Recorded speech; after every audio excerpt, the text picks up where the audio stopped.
And today we're fortunate enough to hear from a distinguished panel of Omaha's young professionals that are very active and organized, recognizing that retaining and attracting young professionals contributes to the growth of the community.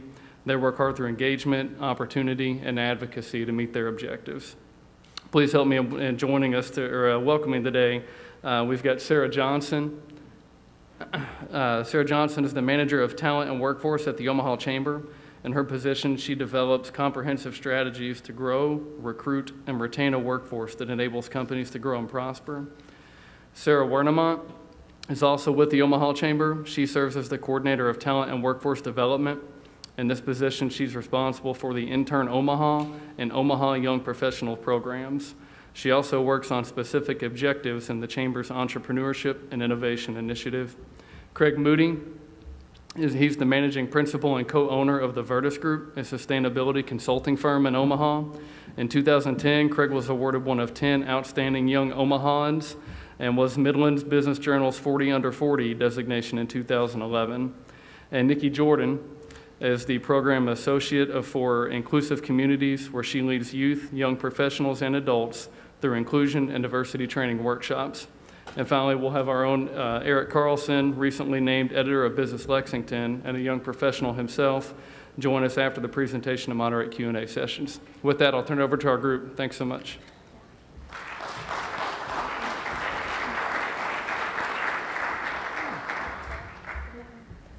Thanks for having us. Can you hear me? Am I good? Okay. Thanks for having us. We're really excited to be here. Our Young Professionals group is something I think all four of us are really passionate about, and anytime we have the opportunity to share what we're doing and help others get going in certain areas, we're really happy to do so. So thank you for coming, and we hope you're enjoying your time in Omaha. So I'm Sarah Wernimont, and I'm going to give you a little bit of an overview about the Greater Omaha Young Professionals and talk a little bit specifically about the events we put on. And then I'll turn it over to Sarah to talk a little bit more about GOYP, Greater Omaha Young Professionals specifically. So the Greater Omaha Young Professionals really is a network in Omaha of future leaders that our city is going to have.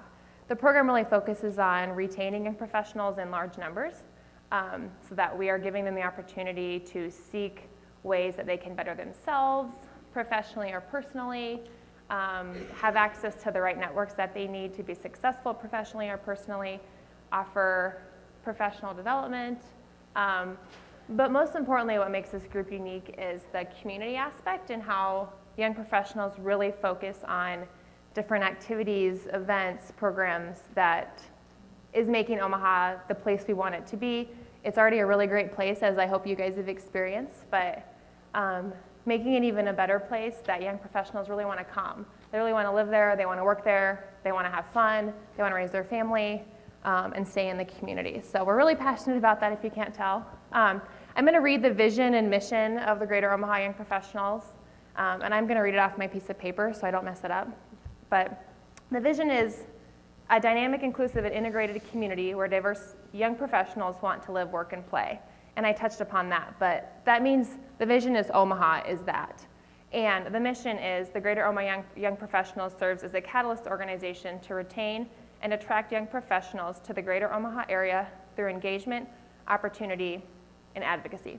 And we have 5 different areas of community advocacy, if you will, and that came from a visioning process that we'll touch on later. I'm not going to get into that, but the 5 areas are arts and culture, community development, inclusivity, public engagement, and public transportation.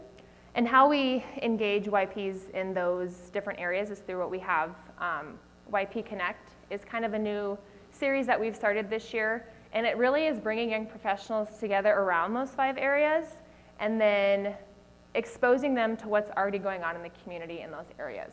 Omaha has a lot of great community engagement, and so getting young professionals excited and knowledgeable about those things and then saying, okay, use the YPs and the masses and let's go impact those areas. Let's get involved. So these events are every month focusing on the different areas and bringing in community organizations to talk about what they're doing and how YPs can specifically get involved. We also have different events that focus on some social aspects and networking, leadership development. Those include our leadership breakfasts, which are every other month. And those focus on, currently they're focusing on different industries in Omaha, industry sectors and the talent and workforce needs and how YPs can influence those. We have Omaha After Work, which we just had at Omaha After Work on Tuesday. And those are social, but at the same time, we went to South Omaha and took young professionals on a tour of a neighborhood that maybe they wouldn't have gone to normally on a normal day. And then, so it's educational, community exposure, and then ended with some cocktails and some time to get to know other people. We also have our lunch and learns. Those are every month and focus on different topics. This month it's a lunch and learn at the mayor's office, and it's really about what does the mayor do? What does the mayor really do? And what can the mayor truly influence? So those are specifically around some different educational things. And up on the screen is a picture of our board. So the Greater Omaha Young Professionals has a board, and this board serves as essentially an advisory committee to Sarah and I are the staff members. Sarah leads the program, and I assist her with a lot of the things that we try to accomplish.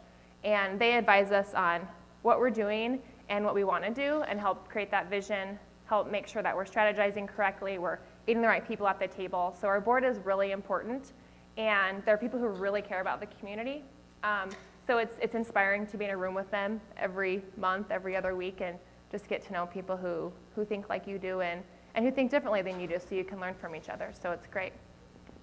And then our biggest event of the year is our Young Professionals Summit.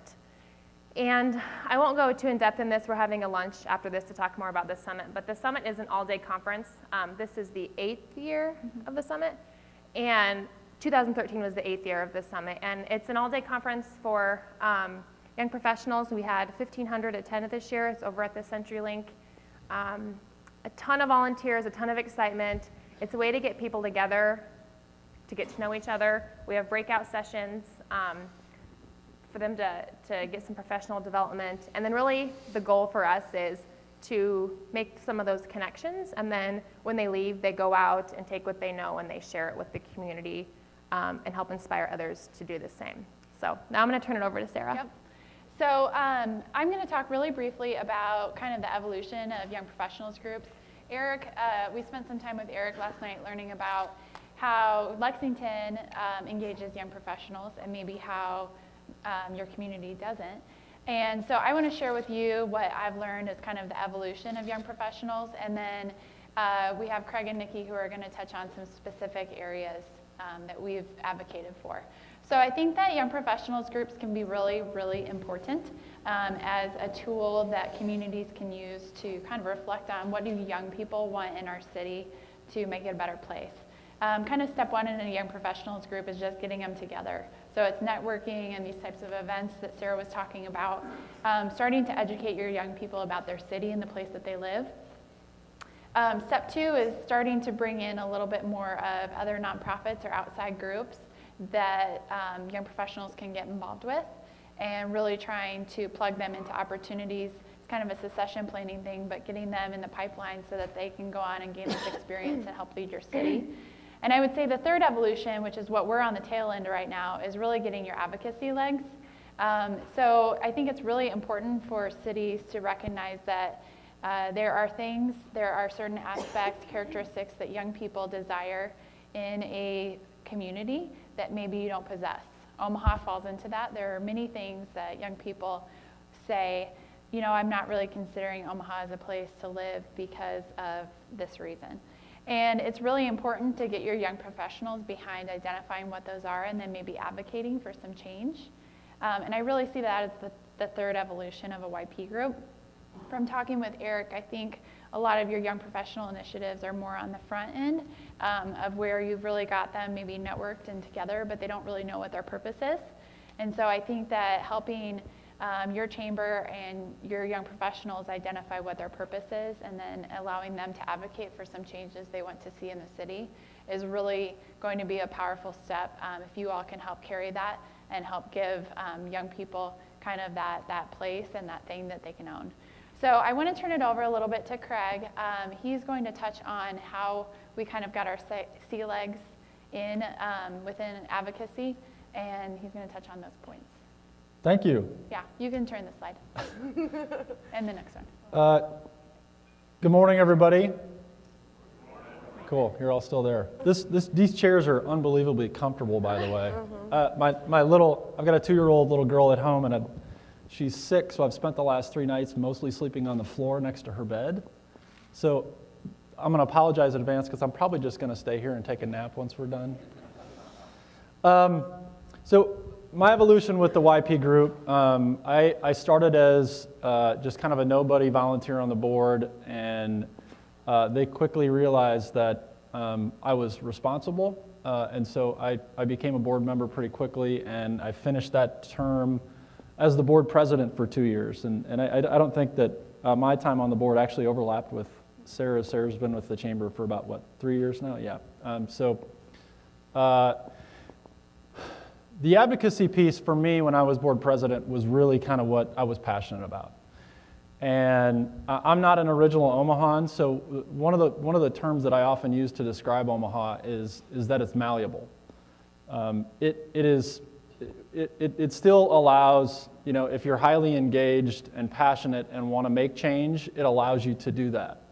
And so as we sort of started to get our advocacy sea legs under us, one of the things that became increasingly apparent, and this makes all the sense in the world, is that if we as young professionals wanted to advocate for policy changes, for better public transportation, for more inclusivity, we needed a business case. We needed data. We needed something to back that up other than, we're the new YP standing in the corner stomping our feet and we're not happy. That didn't make the case very strong. And so over the course, starting in 2004 and leading all the way up until 2009, we did a number of things to really build that case. We surveyed young professionals a couple different times, and we got several thousand responses. And having that data and asking people what's important to you really allowed us to kind of dig into those issues a lot. And for the most part, this all kind of culminated at an event that we called Your Omaha 2020. So we brought together about 500, it was 400 or 500 people, young professionals in a room, and we just kind of went through a big process where we essentially hashed out, to the extent that you can do that with that many people, what our priorities needed to be. In essence, sort of charting the course for the next 10 years. This was in 2010. And so those things, if you want to go to the next slide, those things that we talked about and we agreed upon: arts and culture, community development, inclusive communities, public engagement, public transportation. So those are the things that group essentially agreed to say, we think these are important. And in many ways, the reason we did this is because we wanted focus. It's a pretty diverse group that we engage, and so we wanted to get them together and collectively, as a group, come to these priorities. It was something that when Malcolm Gladwell was at our summit, he talked about the importance of communities having focus and agreeing on what we need to work on. And in doing so, that's where we arrived. It was a really dynamic process, and I'm really happy with the results. As I look back at that report and where it's at, we're making some progress in many cases, and others we're not. I think the thing that I'm most excited about is that I think a lot of what the Young Professionals Organization has done here locally has empowered all of Omaha's young professionals to go out and do stuff.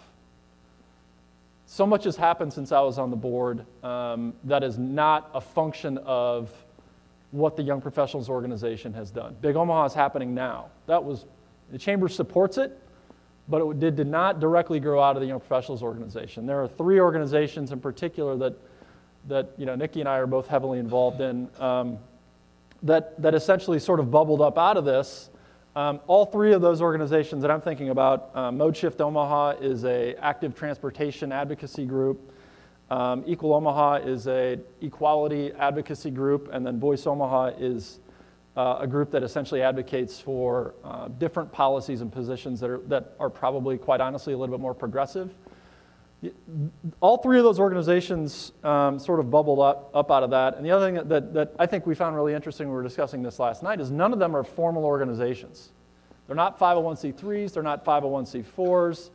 they're just a ragtag group of really passionate people that have found an avenue to go out and advocate and make change. And to me, that's a representation of how the Young Professionals Group has created sort of this empowered feeling of a lot of these young people who formerly, 5 to 10 years ago, felt like they had no way to influence which direction the community was going. So to me, that's kind of the biggest victory that came out of all of our advocacy work. And Niki's going to talk mostly about the inclusive communities piece. Yeah. So my name's Niki, and I am a native Omahan. And to be quite honest, I spent about 25 years of my life figuring out how I was going to get the heck out of Omaha. Maybe you have that same experience with yourself or your kids. And there's no ocean here, and the weather's kind of weird, and whatever. And then about 4 years ago, the mayor-elect Jim Settle asked me to come work in his office, and it was kind of an opportunity that I couldn't pass up. And so for those of you who work in public service, you know that a big part of your job is listening to complaints. And so that was a big piece of my job too, even though that wasn't technically my job. And very soon after we took office, I started to get a lot of phone calls and emails from these people who were young professionals, part of the Young Professionals Group. And the interesting thing was that they weren't just saying, hey, there's something wrong in my neighborhood, or I don't like this, or there needs to be a bus stop, or whatever it was. They were saying, here's the problem, and we want to help create a solution. So plug us into where we need to be to make something happen. And then they actually followed through with it. And so very quickly, people who were part of the Young Professionals Group, the Young Professionals Council, the Young Professionals Organization, were seen as reliable, good people, and not just dumb kids. So that was really, I think, a big piece of a lot of the stuff that got to get done was the young professionals, these people's ability to actually want to do the work and get down and dirty and make things happen. And now I work for an organization called Inclusive Communities. We're a nonprofit human relations and advocacy organization that works with diversity, inclusion, equality issues. We do a lot of trainings from youth all the way to professionals on diversity and inclusion. Omaha is a very diverse community, but we also have a lot of barriers to that diversity, from historical perspectives all the way to modern reasons. And so we've been partnering with the young professionals the last several months to create these community dialogues based around the things that you see up there. And so we have talked about already, we've had community dialogues that anyone is welcome to attend. Not just young professionals. We don't card, as Sarah says. The first one was on public engagement, and so it was about what are the barriers for me to want to run for office or get involved publicly versus Craig as a male. Or if I'm somebody who is lower middle class versus somebody who has lots of money to be able to run their own campaign or donate to campaigns, what's the barrier there? Not to mention lots and lots of other barriers. And it's really a place, we created exercises just to get people thinking and talking about it. The next one we did was on arts and culture. We have a really vibrant and amazing arts and culture community, but there are people who don't feel comfortable in one place or another place. And so what's that about, and what are those barriers? And then the last one that we had was on community development, and so really talking about who is in our network, and what does my community look like as Niki Jordan, and what does my community look like as Omaha, Nebraska. And it's not about finding a solution, because it's a really complex issue, diversity and inclusion, but it's about having the conversation and really talking to each other about what does that mean. And so the next one is on public transportation, and we're really excited because we're actually probably going to do it on a bus. So I don't know how it is in Lexington, but in Omaha, riding public transportation is kind of a dirty word. and we don't want it to be. And so this will be a really great opportunity to do that. And then another thing that Craig talked about was Equal Omaha, which is a group that that came out of young professionals, and a bunch of young professionals of different, from different businesses, from different nonprofits, really got together and said, we want Omaha to be a place where all people can work in peace. That people can have a picture of their partner up at their desk and not be fired for that. And until last year, it was perfectly legal to fire someone in Omaha, and it still is in the state of Nebraska, based on their perceived sexual orientation, whether they are that or not. And I know that in Lexington, that was no big deal, and actually you guys have a openly gay mayor, so rock on. Here it's a little bit different, and it was a big battle, but we did get that passed, and that was something that really came out of young people saying, this is the community that we want to live in. We want people to feel comfortable and happy to be here and not feel worried about ourselves or our friends and family members. And so while young professionals supported, the Young Professionals Group with the Chamber actually supported that ordinance. They weren't actively involved, but it really came out of people who had gotten together during Young Professionals events saying, yeah, this is something that we all believe in together, and something that we're willing to hit the ground running and do the dirty work with absolutely no money and just blood, sweat, and tears. So I think that that's something that I know Craig and I are very, very proud of, and something that I just see as a symptom of a greater influence that young professionals can have in creating a really beautiful Omaha and also a really beautiful Lexington. Yeah. So we're going to do questions. Right. Well, one of the things you mentioned, Craig, was 5 areas of focus, and we talked a little bit about this last night, and it can be for anybody up on the panel, but how has that 5 areas helped you, such as where you've, as a group, talked about, you know, this fairness ordinance is something that we want to get behind, and while it may not have been the group itself, but members thereof, how does that keep you focused when something like, say, if a Humane Society is starting a capital campaign and wants young professionals behind you, how does that keep you guys on track and the ability to basically, well, just to stay on track if you have to say no? Yeah, you want to take that? Sure. So I think a group is only successful when they kind of can have some of that focus. Am I on? I'm not really on. So a group can only be successful when they have some sort of a focus like that. And it happens many, many times where we have an organization come to us and say, for example, you know, let's start a formal mentoring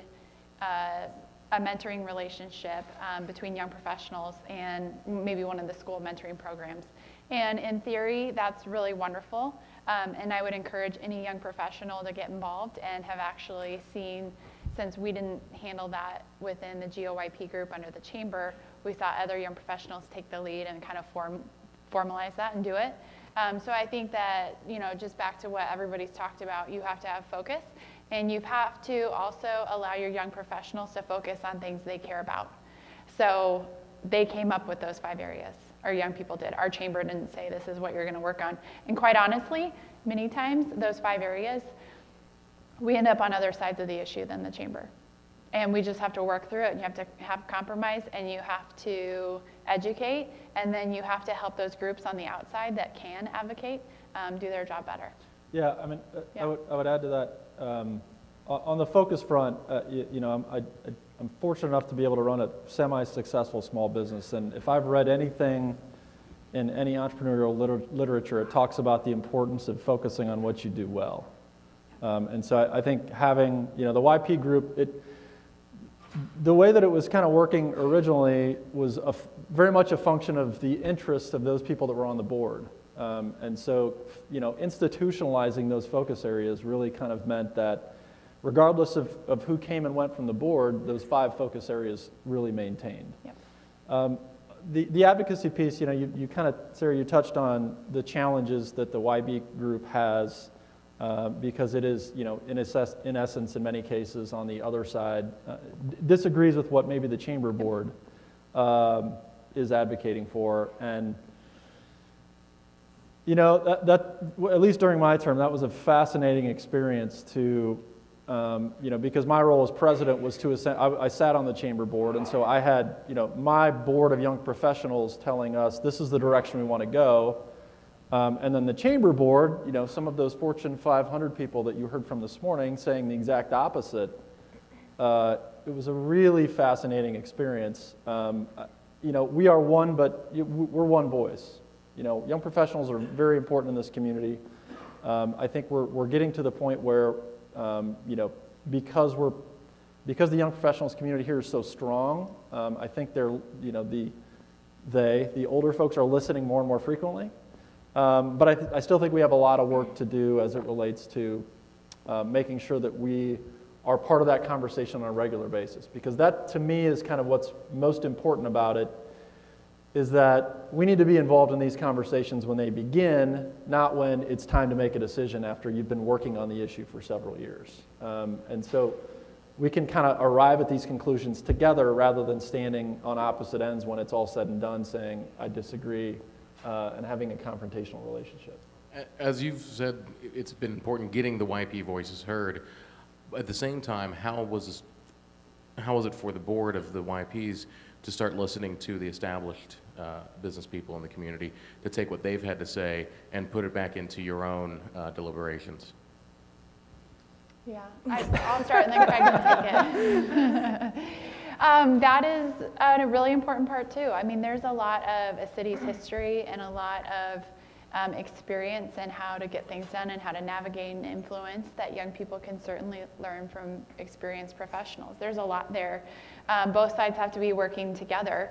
And I think that there is a distinct role that experienced professionals can play in this whole process is when you look at your city's succession planning. So when you look at the leaders that Lexington needs 10 years from now, they maybe need, you know, a little bit of experience to be built there. They need a little bit of help along the way. And I think that your community, maybe, you know, you don't do other things right, but if you have a really great way of succession planning for leadership in your community, business, public, and otherwise, that's going to put you one step ahead in a lot of ways. Yeah, I mean, I don't think you can always expect it to be a harmonious relationship, though. I mean, I think that's kind of what we found is that, you know, any relationship is tough work, and in particular, when you disagree on many issues, then you need to work you need to work really hard at it. Which is kind of why, you know, when we worked on the 2020 piece where I arrived at these issues, it was the term we used was a fact pain. It's not a word, but we mixed together facts in a campaign where we were so focused on drilling into the issues in a factual, data-driven way and allowing that to inform any decisions and advocacy that we would pursue. And I think they've done a really good job carrying that forward, and I think that set a great model for some of these advocacy organizations that do it outside of the YP group. But it's completely unrealistic to think that it's, you know, there will be a harmonious relationship between the two.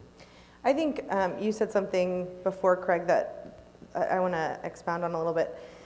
You talked about like the importance of focusing on the things that you do well. And I think that one of the things that I've always respected about young professionals is that there are so many people in the room who do different things well, and combining those talents can really create something amazing. And so while there are definitely young professionals who are fire starters and who, you know, want to rebel against the system as much as possible, there are also young professionals who want to sit down and have conversations with the establishment and really figure out, like, you know, how do we work together to create an Omaha that everyone wants to live, work, and play.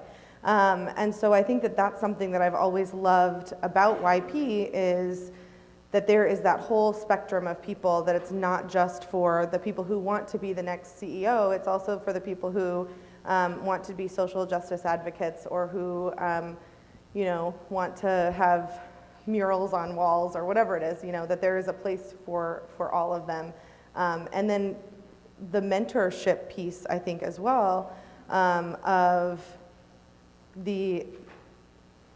non-YPs who want to help bring those YPs up as well. So I think that that helps to build a little bit of a harmonious relationship, even though it's not always going to be there. Eddie? Craig, you mentioned research. Has your group done any research about either brain drain or brain gain, and how you've helped retain young professionals to stay in Omaha and not move somewhere else? Yeah, great question. I'm going to defer to Sarah on that one as well.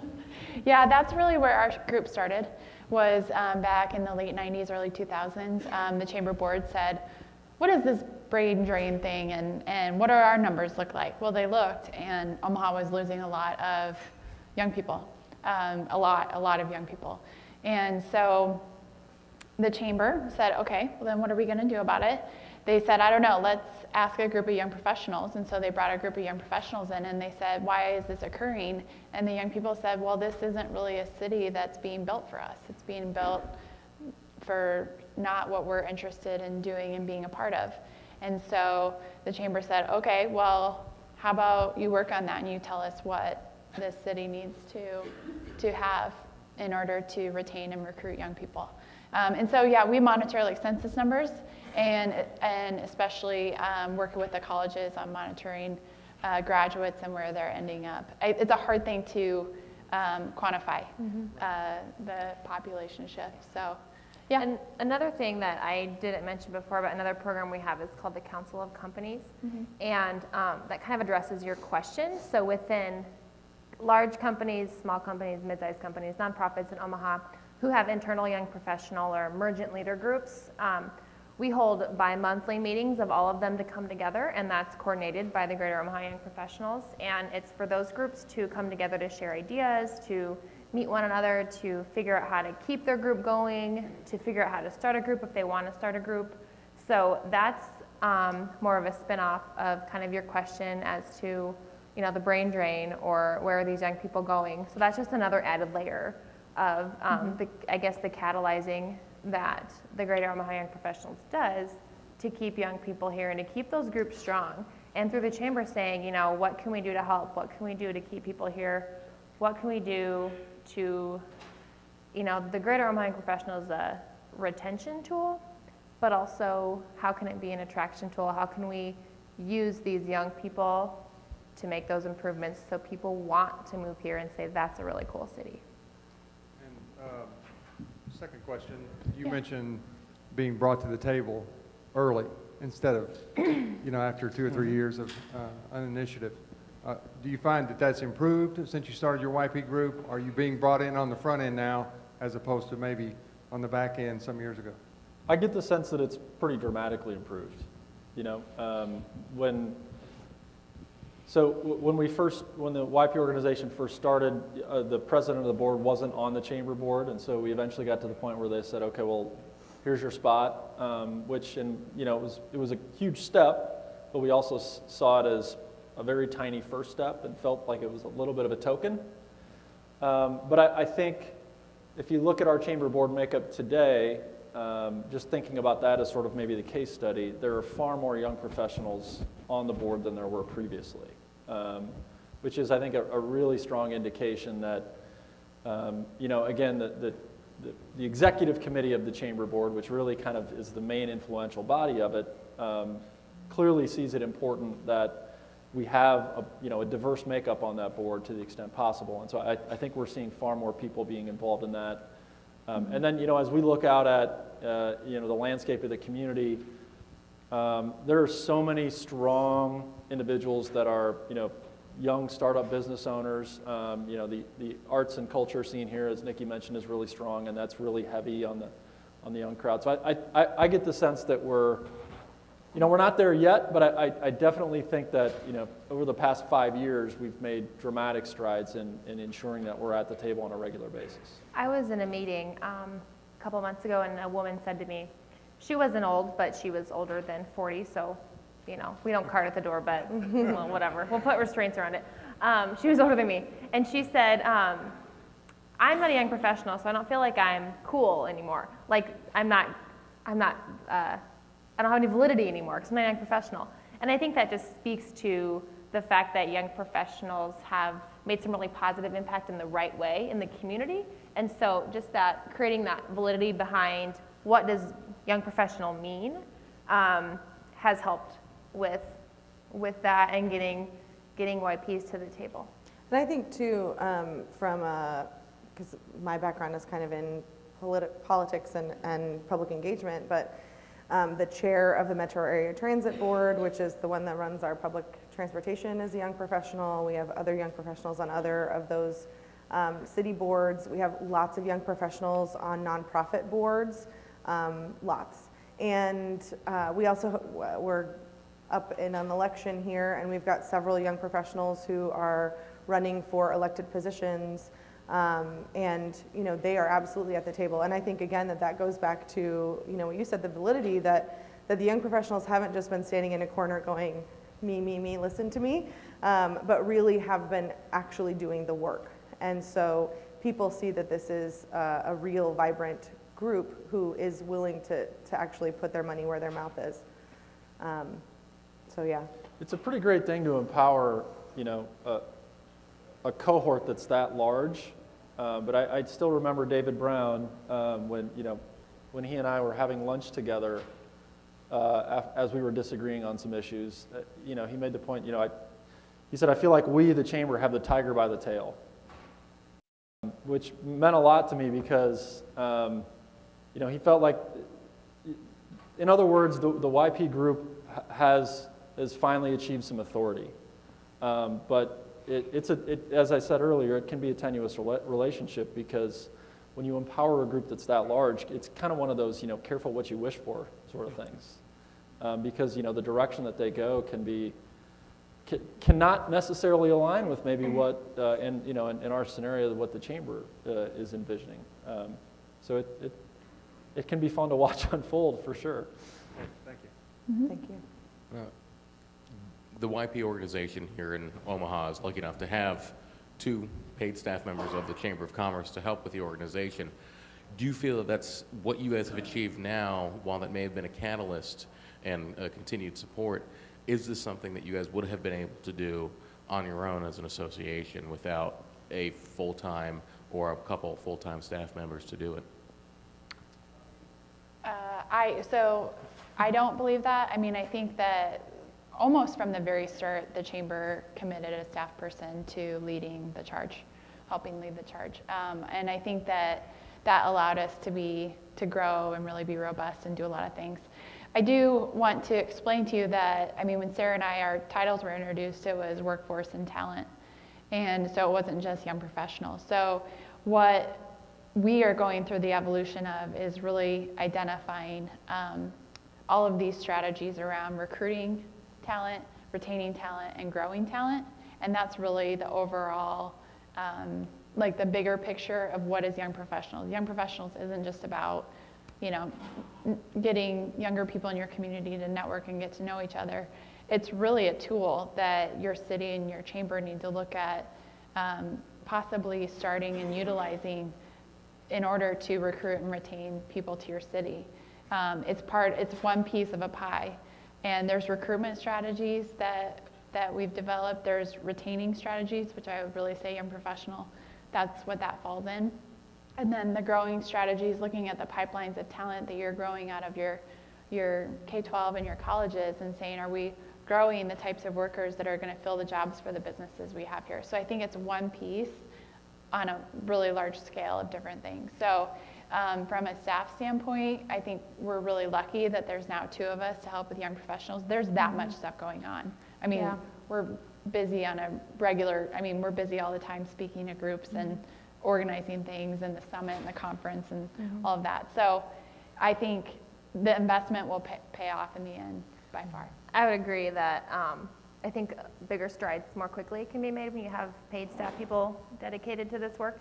I've been at the chamber for 2 years, but only the last about 4 months in my position in talent and workforce, which, like Sarah said, a part of that is the young professionals. And when I first started, I said to Sarah, how did you do this all by yourself ever? Because just all the programs and the individuals to keep relationships strong with, to balance relationships, the speaking engagements, the getting venues selected, paying for things. It's a lot a lot of work, and it's really fun work, and it's super awesome. But having, we are lucky to have, used to be one, now two people dedicated to, part of our job is dedicated to just this program.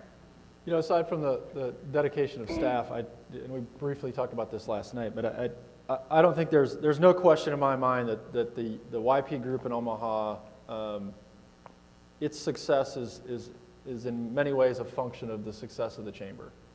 If there was a YP group that kind of sprang up that wasn't affiliated with the chamber and tried to do the same things that, you know, our group does today, there's no way it would have had the impact. I think, you know, the relationship is really important, for sure. We've got time for maybe one more question, but also remember the Sarahs here are going to be joining Amy Carrington downstairs in the restaurant at lunch today to talk about the YP Annual Summit. And if nothing else, I can leave you with a quote that Sarah had given me yesterday from the, I believe it was the American Conference of Chamber Executives, where they had said, ask your YPs what they want in their city, then let them do it. So I think we're fortunate to have 4 people who have been doing just that here in Omaha with us here today, and thank you all very much for being here. Yeah. Thank you.